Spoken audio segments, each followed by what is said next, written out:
Hey, I'm Hesham, you're watching Pushing Film. In this video, I just wanted to let you know that I've made the Film Killer by Optic Old School available here in Australia. So I've started an online store called pushingfilm.com to serve Australian customers. And this is a product that I've spoken about previously on the channel for easily cutting your 120 and 35mm film. So it was just too expensive for people from here to buy one. And this was a problem that I had discussed with Chris because there was demand for this here in Australia, as with a lot of niche photography products. So I told him I had this idea to start an online store for that exact reason for a while now. Sometimes there's photo books that I want to get from overseas. I've spoken about wanting to get, John Free's book, but it being too expensive to ship one copy here. Or it could be you're into a photographer like Matt Day or Joe Greer, and the same issue applies. Or it could be accessories like the Reservoir film leader trimmer. There's things I've been interested in or people on my Discord have mentioned wanting to get, but them not being available in Australia.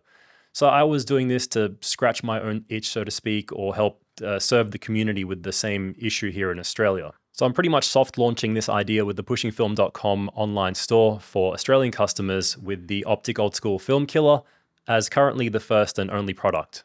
So thanks to Chris from Optic Old School, I've managed to negotiate some stock that I have here in Australia available for a competitive price. So for once, luckily for us, it's not going to cost you more to get one here in Australia if you're after a unit. So if you haven't heard of the Film Killer, I have spoken about it on a previous video. I will give you a rundown shortly, but yeah, I just thought I'd mention the pushingfilm.com online store. And if there's any products that you would like to see that you find hard to get down here in Australia, leave a comment or join the Discord server and let me know. And if this is your first time hearing about this, but you're not based in Australia, just head to the Optic Old School website. If you're in Europe, and I think the USA has suppliers, it's just often hard down here in Australia because of our lower population and distance from the rest of the world that getting niche photographic products like this is hard. So that's one of the things I want to address with the online store. I could be stocking other items in the future and may even open up international sales sometime down the track. But for now, let's give you a bit of a rundown of the Optic Old School. This is a final unit. I remember having a prototype model that Chris sent me way back when I did that mention during a video. So yeah, I had some film to put away and I thought this would be a good chance to give you a demonstration of this latest version of the Optic Old School Film Killer. So with 35mm, you've got a little entry pathway here. It makes it super easy to just slot in your film.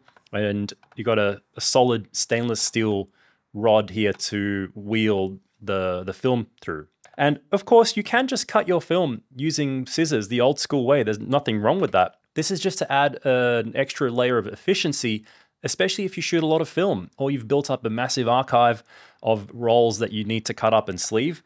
It's just a nice, useful tool to increase efficiency, or maybe you just enjoy the tactile experience of using something like this. But yeah, it has these handy markings to help you find exactly where to cut without having to get too close and find the gap between the frames there. You cut it, and it's that simple. You go ahead and sleeve it. You'll notice I'm not wearing gloves, but I try and just handle the film by, pushing in on the edge of the film. That way I don't get any fingerprints on it. But if you want to be more careful, you probably should use gloves, or you can use gloves.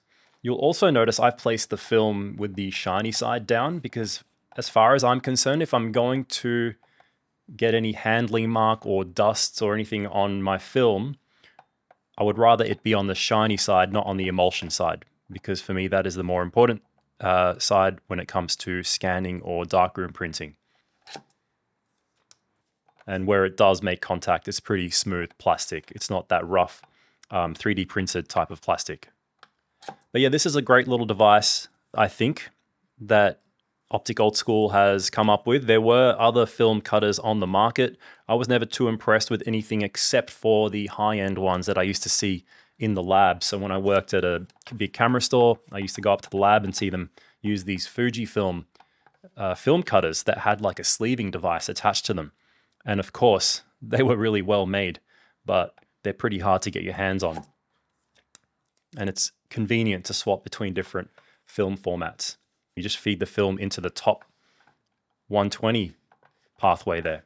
So hopefully that gives you a basic idea of how the Film Killer works. I have been using mine ever since I first tried it. It's kind of ruined me for scissors now. Of course, if it's a 120 film, it's probably a bit easier to use scissors compared to 35mm. But the biggest problem I had was with 35mm having to look for that gap and get it perfectly right in between the frames. But this just makes it easy. You don't have to worry. You just use the indicator just to expedite the workflow for you. If you have any other specific questions or concerns, this is by Optic Old School, mind you. I don't have any stake in the company. I'm just acting as a reseller here in Australia. So head to their website if you want more information. I do have some product information on the pushingfilm.com store as well if you are buying through here.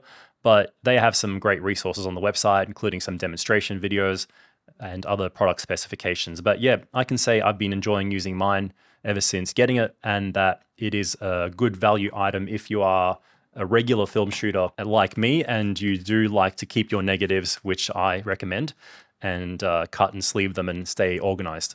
So thanks for watching this little update. And again, let me know if there's anything you would like to see sometime down the track that you find it hard to get down here in Australia. And we'll see how things go over these next months as I continue the soft launch of the store. So I really appreciate your support if you are one of the few people who have already gone ahead and bought one, or if you do buy one through my store after seeing this video.